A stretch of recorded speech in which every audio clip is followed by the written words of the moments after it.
Good morning mga katrops. So today is Sunday mga katrops. Mayroon tayong biyahe.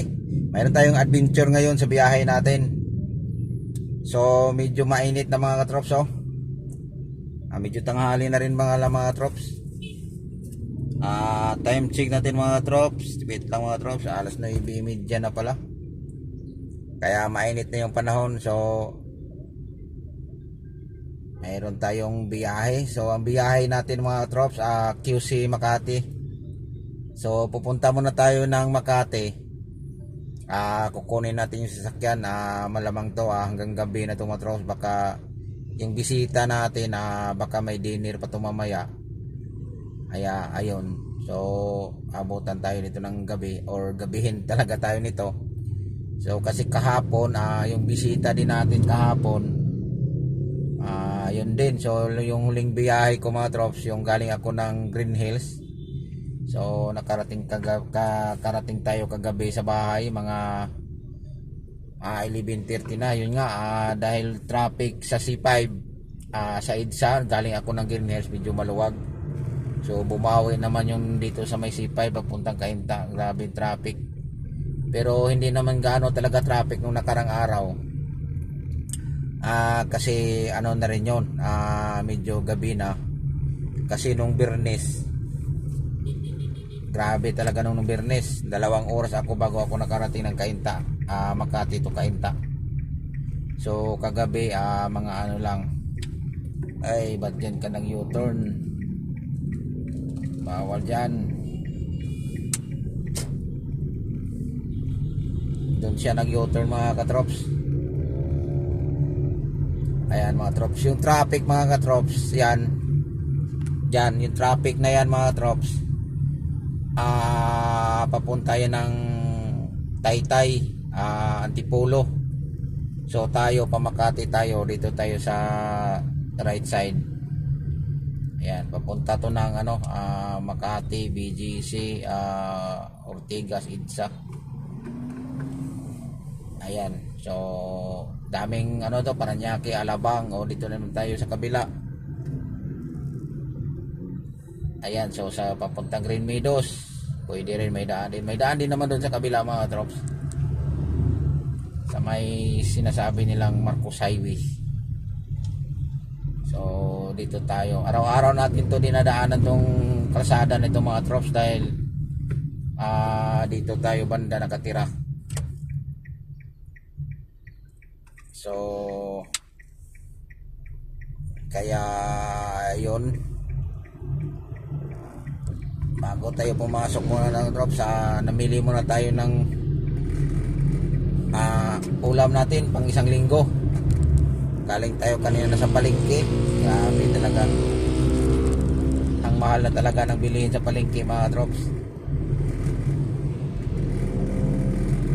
Mag-budget ka ng 2K sa isang linggo yun mga katrops, pwede na yun. Pero kung 1,000 lang, mga 1,500 lang, ayan, parang pwede naman, kasahin mo na lang yun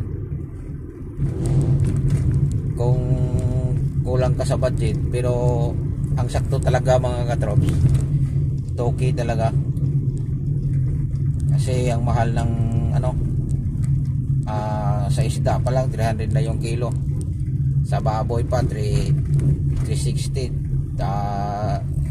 340, ganon. Kung bumili ka man ng buto-buto ng baboy, wala man naman ring doon, alas buto lang naman, ilan lang yung laman, hindi maglaman ka na lang,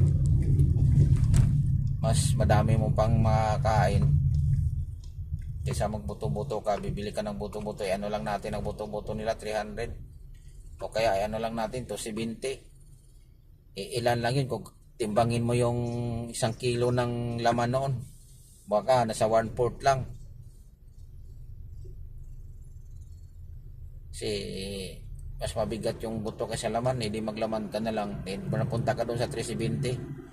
Yung 1,000 mo mga katrops, 3 kilo lang yun mga katrops, kung isda lang sa tag 300, 3 kilo lang. Ibibili ka pa ng mga lamas doon, magkano na yung lamas doon talaga mga katrops. kailangan talagang mag-budget ka dahil yung kita mo saktuhan lang din.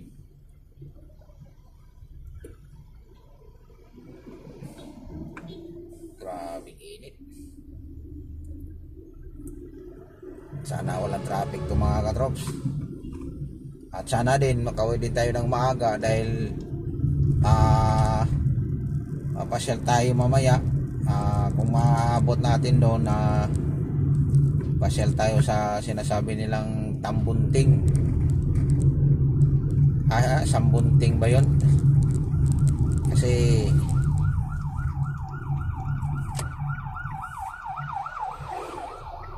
ayan mga trops, dumaan ang ihari ng kasada mga katrops. Grabe. Sana dire-diretso ito mga trops, walang traffic. Minsan kasi dito mga katrops, kahit linggo, minsan dito matraffic pero bihira lang naman. Minsan lang. Eh sinasabing minsan na hindi palagi. Hi, Sunday ride today. Pasana all tayo doon ngayon sa nagjaming-jaming. Grabe, yung iyaw-iyaw tapos tagay-tagay ba mga katrops ba? Ayan, shout out pala dyan sa mga katropa ko dyan.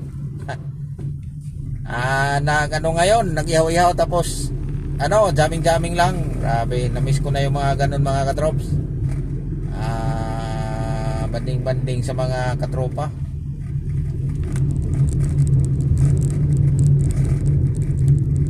Yan yung natin mga trops, kumbaga sabi nila pabuhay daw ng dugo. Sarap yun.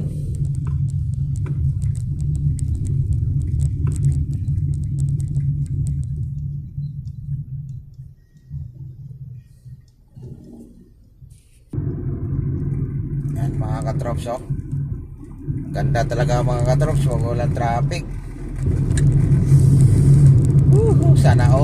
Sana lagi ganito. Siguro nang happy ng mga katropa natin yan, nag-shot na ngayon ba, tagay-tagay. May pulutan ng kinilaw, tapos may sinog pa. So grabe na to. Sana all talaga. Yan, C5 Road mga katrops. Dito pa tayo sa may Pasig.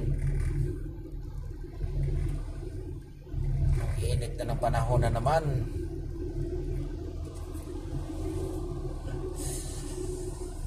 Bulbos Bilos.